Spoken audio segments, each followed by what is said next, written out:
1, 2, 3, come on!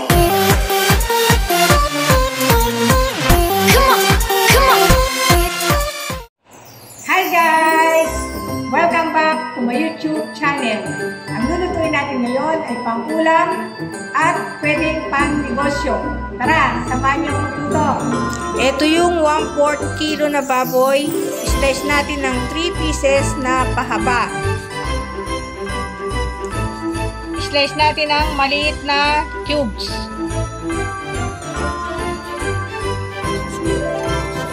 Ito yung 2 pieces large kinayod na niyog. At lalagyan natin ng 2 cups hot of water para lumabas yung gata.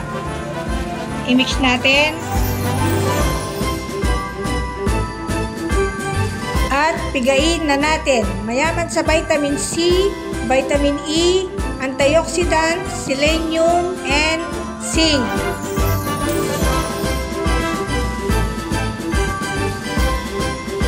At sasalain na natin.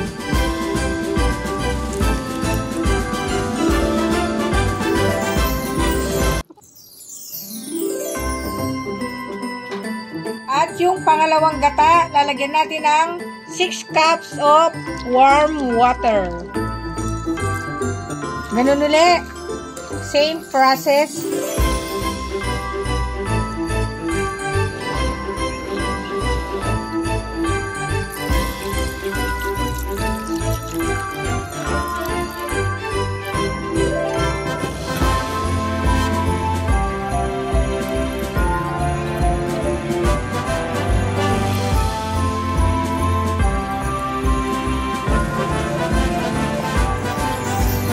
Ayan, tapos na.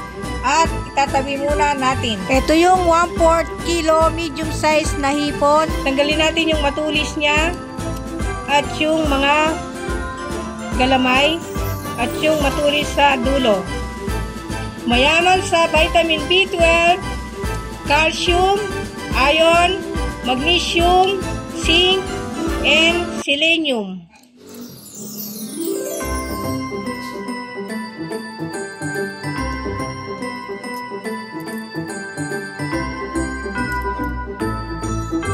At gagamit tayo ng toothpick. Tutusukin natin yun sa dulo para tanggalin natin yung bituka niya. Ganun ulit. Same process.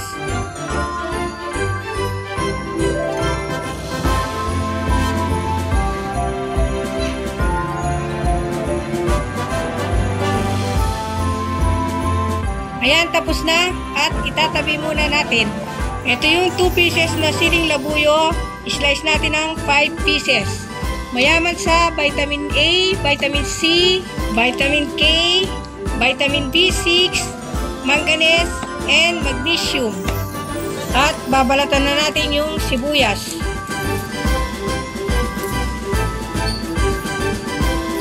Slice natin sa gitna. Slice natin ng manipis na pahaba. Magdidiktik tayo ng 3 pieces na bawang. Babalatan na natin.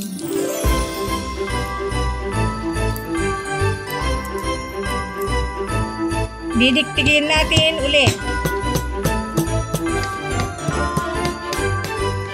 Ayan, tapos na.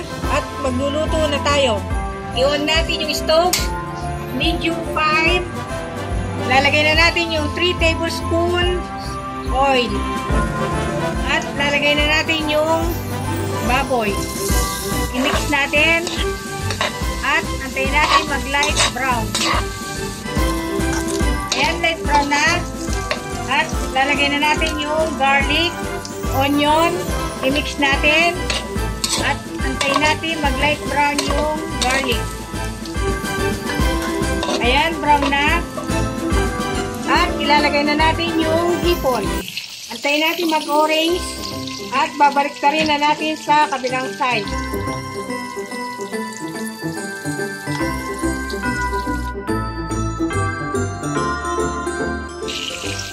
Ayan, orange na.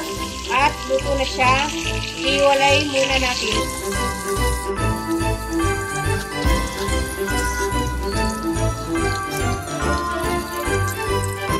ilalagay na natin yung siling labuyo. 2 tablespoon patis. I-mix natin.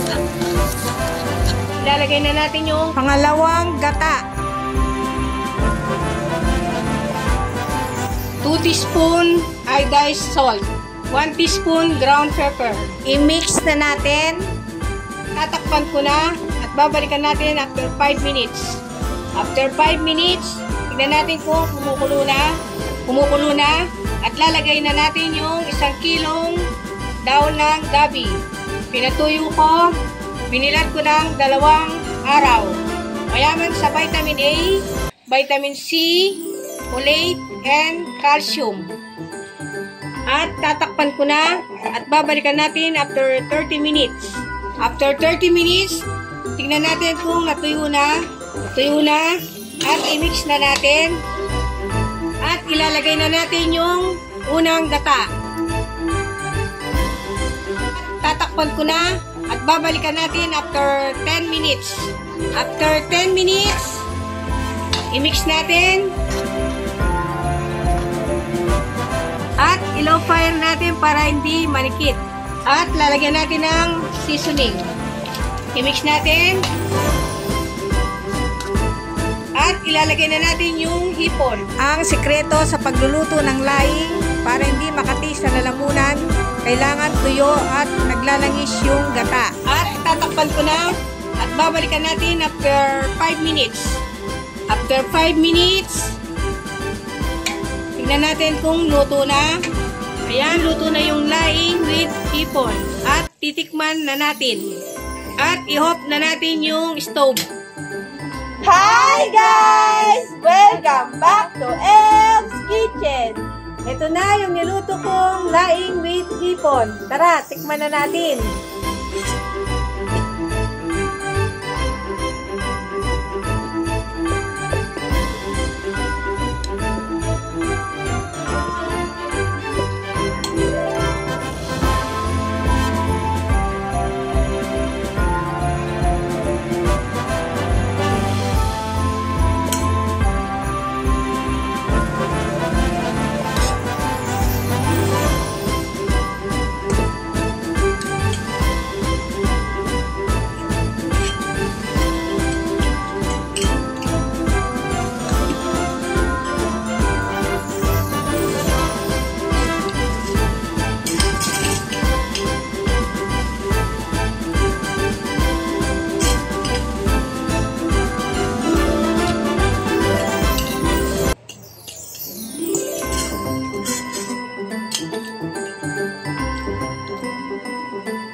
Guys, if you like this video, don't forget to leave a like, Subscribe to Elf's Kitchen. and comment down below, and click the notification bell for more updates. See you in the next video. Thank you for watching. Bye!